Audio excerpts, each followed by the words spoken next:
Hey guys, so today I am going to be doing a tapping of the threads in my car's hub. It's kind of a long story, but I'll get into it.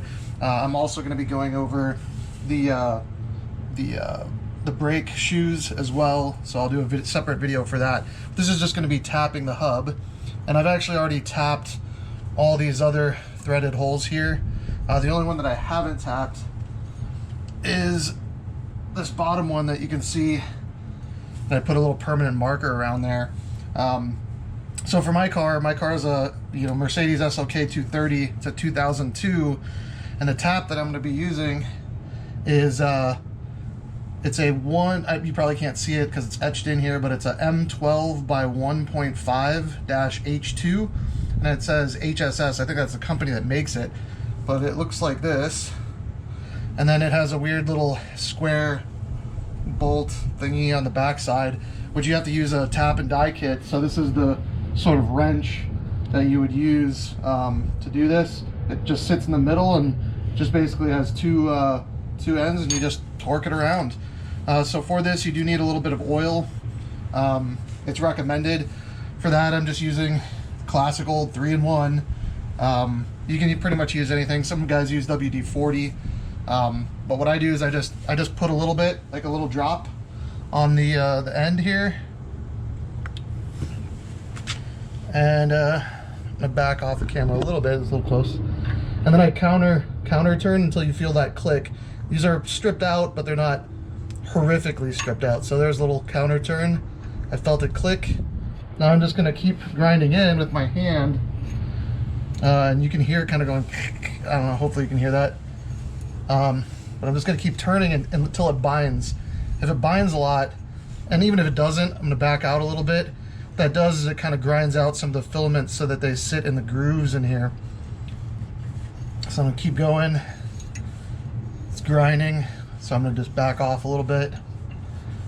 Go a little bit more until it binds. You can hear it scraping. Back off, go forward. The main thing is not to screw up the threading. Oh, this thing came off.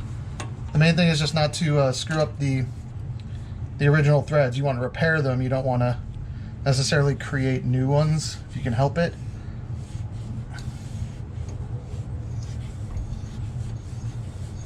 And that's turning pretty well now. And you do want to go all the way through. There's 3 different types of taps, I guess. Some are tapered, some are just straight. I think called plugs. I think this is a plug tap. So, but yeah, that's it. It should be nice and smooth now. You can just back it out.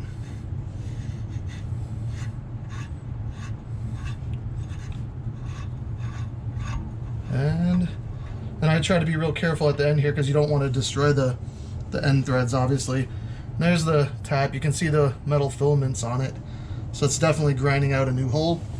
And then we'll just test and see if a bolt will fit it. These are pretty standard Mercedes bolts. And if it binds at all, we'll do it again. So it's binding a little bit. So I'm gonna just do it one more time.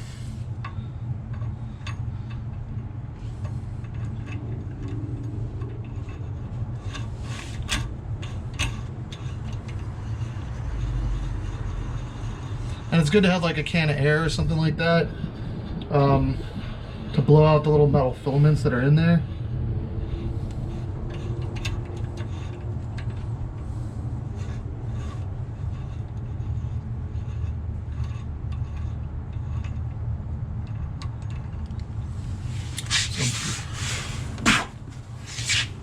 Alright, let's see now. Actually, I think that's a bad... It might be a bad bolt. Let's try this one. This is a fresh bolt. There we go. Yep, that's how it should feel. So if your bolts, my bolts were bad, so they were all stripped. They need to be rethreaded. This is a new bolt, so it goes in perfectly clean, just like the rest of them. So, yep, all good, rethreaded. That's how you tap a hub. This thing would be really expensive to replace. If you pay somebody to do it, I mean, Mercedes would probably charge like $2 grand. A regular mechanic would probably charge like 800 bucks. But then you got to realize it's going to be more than that, because they're going to tap on the cost of redoing the parking brake shoes, which go around here on the inside of the rotors, and the rotors on top. If you go to a mechanic and you're like, do my rotors, they're going to charge you $300 or $400 for that anyway, which is ridiculous, because it's like literally 2 bolts on the caliper. You pull the caliper off, and there's 1 bolt that holds the well, obviously the hub bolts, but then there's 1 bolt right here that holds the rotor on. So pretty ridiculous for how much they charge. But if you have to actually replace this hub, it is expensive, and you have to have a puller to get the hub off of the axle, I guess. I've never done it, but very expensive, and it's kind of beyond my skill level, to be honest. So tapping, though, anybody can do this. It's pretty easy. Just make sure you don't put the tap in like at an angle or something like that. It's got to go straight in, and you should be fine.